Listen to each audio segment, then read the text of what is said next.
I'm a tech worker. I've been in software development my whole career.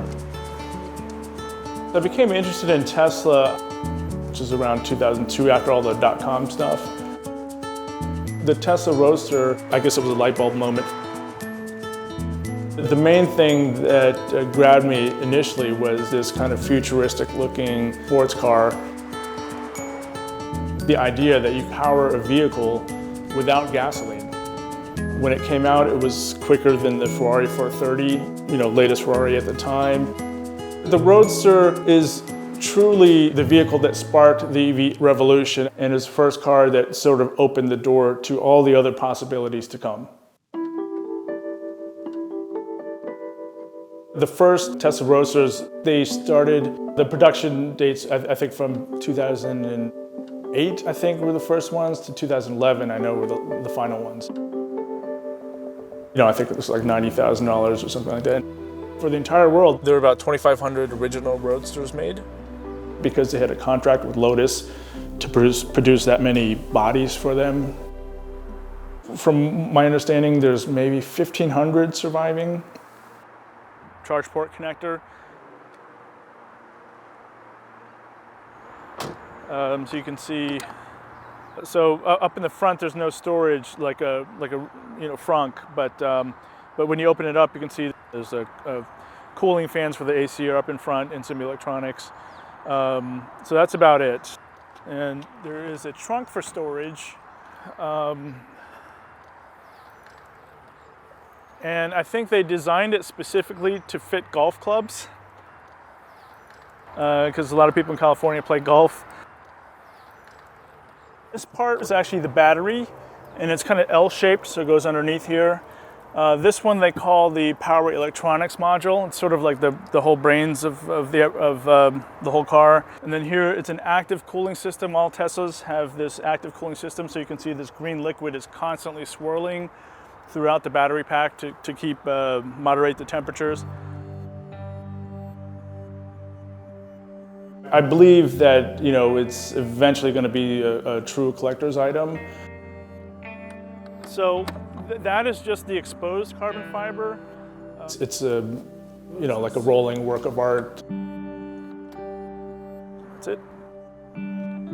Elon's also involved in SpaceX.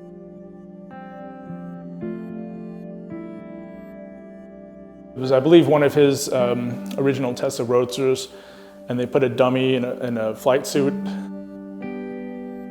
colloquially known as Starman, and they shot the rocket into space. I mean, we assume it's still out in space and didn't get hit by an asteroid or something like that. Tesla Model 3 came out in 2018. I think about the evolution of the automobile, just as basically electrification in the future and also the self-driving aspect. Now turn right onto North Queen Street. Tesla's approach to self-driving is machine learning. It's a camera-based system to recognize physical objects on the road, whether it's cars or pedestrians or like a ball that goes in the road or something like that. The car knows what every object is, what needs to be avoided. Now turn right onto 20th Street South. Right now, the state of the software is it's definitely not 100% where I would not pay attention and trust that it'll get me there. But I can see, for example, from 2018, the amount of progress that they've made and the trajectory that it's going. I think it really is a matter of time. Maybe 5 to 10 years, ballpark. About this long, this is unauthorized, and I actually had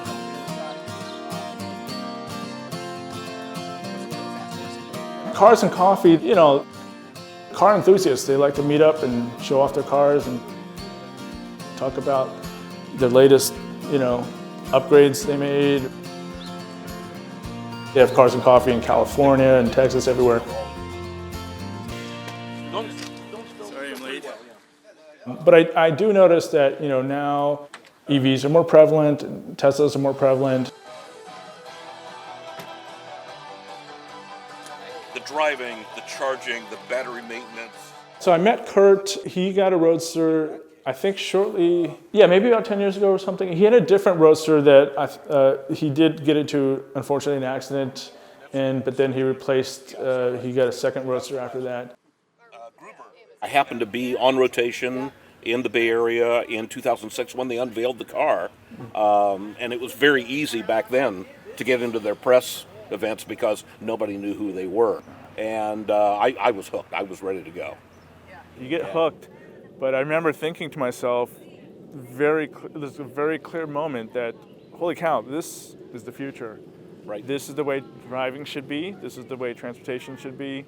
Just hanging down. I got this, what they call it. I know that Jeff was designing the drive. I think it'll be probably a matter of time before gasoline cars will be for enthusiasts. Maybe they go to the racetrack and they race their old cars and stuff like that. So it's kind of like, if you're like a horse owner, you do that for fun, right? Most cars generally that you see on the road will be electric. That's the heating and air conditioning. I take a lot of these pictures. Right. Yeah, and of course,